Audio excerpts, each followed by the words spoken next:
No, it's not. It's about gravel and stuff. Hello, I'm David Pagan Butler. Welcome to this little film about the structure of the regeneration zone.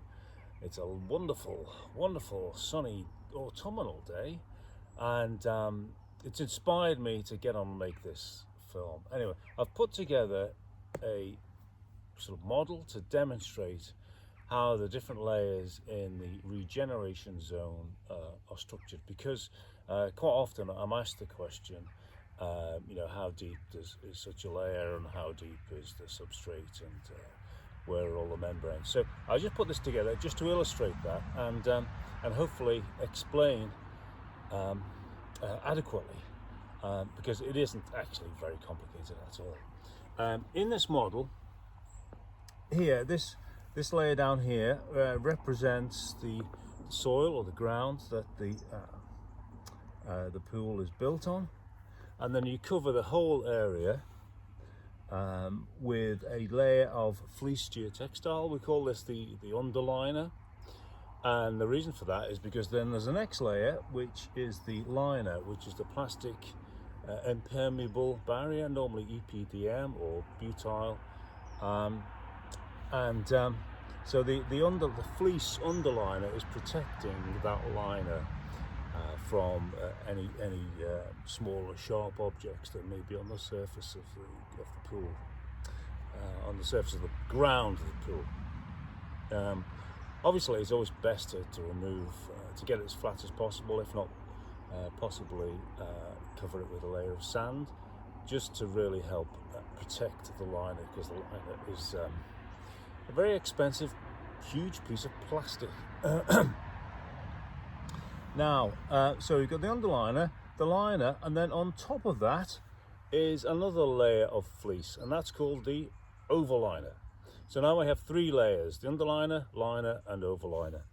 So there's three layers down there, and then on top of that, for the just for the planted zone, we put a layer of gravel, and this is about 6 inches, about 150 mil of gravel, and this is coarse gravel, like 3/4 inch or 20 mil gravel, and that allows water to flow freely through this layer. And in this layer we have our perforated land drain, which ends up being connected to the bubble pumps. So here I've just put a big pipe in there just to show where that sits. So it sits in the central area of the depth of this layer. So as I say, this layer is normally about 6 inches, absolute minimum about 4 inches, but it can be anything above 4 inches. So I've got 6 inches, but it could be, it could be a foot if you like. It's just enough to get the water to those pipes effectively. Because then on top of this gravel, we have another layer of fleece, and it's exactly the same material, non-woven landscaping fabric. That's what it's all these three different layers of this fleece are all the same product.